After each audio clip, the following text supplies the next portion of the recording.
अस्सलाम वालेकुम, welcome to my channel Nazia voice. आप सबसे गुजारिश है कि मेरे चैनल को लाइक और सब्सक्राइब करें। आइए सुनते हैं आज की कहानी। ये कहानी एक छोटे से गांव रामपुर से है। ऐसे माना जाता है कि उस गांव में कुछ बुरी शक्तियां हैं। ठंड का समय था। गांव में घना कोहरा छाया हुआ था। आसिफ एक सरकारी मुलाजिम थे। रोज़ की तरह आसिफ उस दिन अपना काम ख़त्म करके दफ्तर से घर की ओर जाने लगे। रास्ते में पड़ने वाले बाजार से वो कुछ सामान लेने के लिए रुके। उनके बाकी साथी आगे चले गए और वो पीछे ही छूट गए। सामान लेते लेते उन्हें टाइम का पता ही नहीं चला। और जब आसिफ ने अपनी घड़ी देखी तो टाइम देखकर उन्हें लगा कि घर पहुंचने में बहुत देर हो जाएगी। उन्होंने सोचा, जंगल के रास्ते अगर जाऊँ तो घर जल्दी पहुंच जाऊंगा। इसलिए उन्होंने जंगल की तरफ गाड़ी घुमा ली। आसिफ तेज़ तेज़ गति से गाड़ी चला रहे थे। जंगल में काफ़ी अंधेरा था। अचानक एक औरत आसिफ की गाड़ी के सामने आ गई। आसिफ ने झटके से गाड़ी के ब्रेक लगाए। उस औरत ने घूंघट ले रखा था। वो ज़ोर ज़ोर से रो रही थी। आसिफ को लगा वो ज़रूर किसी मजदूर की पत्नी है जो रास्ता भटक गई होगी। रास्ता सुनसान था, इसलिए उन्होंने सोचा कि इस लड़की की मदद की जाए। आसिफ ने उस लड़की से पूछा कि वो इस जंगल में अकेले क्या कर रही है। उस लड़की ने कुछ जवाब नहीं दिया। उसने फिर से ज़ोर ज़ोर से रोना शुरू कर दिया। ऐसे लग रहा था मानो सारा जंगल उसकी आवाज़ से ही गूंज रहा हो। आसिफ ने उससे पूछा कि तुम्हारा घर कहाँ है, तो वो कुछ नहीं बोली। आसिफ ने उससे कहा कि तुम मेरे साथ मेरे घर चलो, सुबह तुम्हें घर छोड़ दूंगा। वो आसिफ के साथ चलने के लिए तैयार हो गई और आसिफ के पीछे बाइक पर बैठ गई। घर पर सब आसिफ का इंतज़ार कर रहे थे। उसके घर पर उसके साथ उसका बेटा अयान और बेटी आयज़ा रहती थी। आयज़ा तकरीबन 18 साल की थी।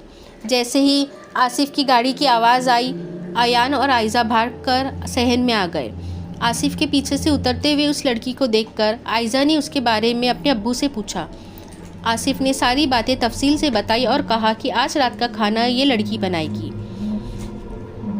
आयज़ा चुपचाप उसे रसोई में छोड़कर सारा सामान देकर आ गई और ये भी कह दिया कि खाना जल्दी बनाना, सब भूखे हैं। उस लड़की को रसोई में छोड़ तो आई, लेकिन आयज़ा का मन अभी भी शांत नहीं हुआ। 10 मिनट बाद जब आयज़ा रसोई में गई तो वो लड़की थैले में से मछलियाँ निकाल रही थी। ये देखकर आयज़ा को बहुत गुस्सा आया। आयज़ा ने उस लड़की से कहा कि अभी तक तुमने खाना नहीं बनाया, शुरू भी नहीं किया। खाना कब बनाओगी और हम सब कब खाएंगे? उस लड़की का चेहरा अभी भी ढका हुआ था। आयज़ा उसका चेहरा देखने की कोशिश करती रही, लेकिन उसकी एक भी झलक नहीं मिली। आयज़ा ने उसको कहा, अगर कोई ज़रूरत हो तो मुझे बुला लेना। उस लड़की ने कुछ जवाब नहीं दिया। आयज़ा को वो लड़की कुछ अजीब लगी, शायद अनजान लोगों से डर रही होगी। ये सोचकर आयज़ा रसोई से बाहर आ गई। तकरीबन आधा घंटा गुजरने के बाद आसिफ ने आयज़ा को खाना परोसने के लिए कहा। आयज़ा जैसे ही रसोई के करीब पहुंची, रसोई से अजीब अजीब आवाज़ें आ रही थी। रसोई पहुंचकर वहाँ का दृश्य देखकर आयज़ा डर गई। उसके पैर जैसे वहीं जम गए। उसके गले से आवाज़ नहीं निकल रही थी। आयज़ा ने देखा वो औरत रसोई के स्लैब पर बैठकर कच्ची मछलियाँ गोश्त खा रही है। सारी रसोई में मांस के टुकड़े और हड्डियाँ बिखरी पड़ी थी। उसका सिर का घूंघट भी उतरा हुआ था। उसका चेहरा बहुत खौफनाक था। बाल बहुत बड़े और काले थे और नाखून बहुत बड़े थे। उसकी आंखें बहुत बड़ी बड़ी और लाल थी। उसके पूरे जिस्म पे बाल थे। वो मछलियाँ खाने में मगन थी, इसलिए उसका ध्यान आयज़ा पर नहीं गया। आयज़ा ने चिल्लाना नहीं चाहा। वो डायन का ध्यान अपनी तरफ नहीं करना चाहती थी। आयज़ा ने थाल उठाया और चूल्हे में से जलता हुआ कोयला उठाकर उसकी तरफ दौड़ी। वो डायन खाने में मशरूफ़ थी। आयज़ा ने जलता हुआ कोयला उस पर फेंक दिया। आग की जलन की वजह से वो डायन ज़ोर ज़ोर से चिल्लाने लगी। उसके लंबे बालों में आग लग गई थी। उसकी आवाज़ सुनकर आसिफ और अयान अपने कमरे से बाहर आ गए।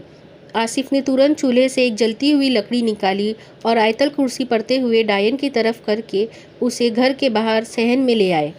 डायन की रोने की आवाज़ इतनी तेज़ थी कि घर के बाहर लोगों की भीड़ उमड़ आई। वो डायन लोगों की भीड़ को हटाते हुए जंगल की तरफ भागी।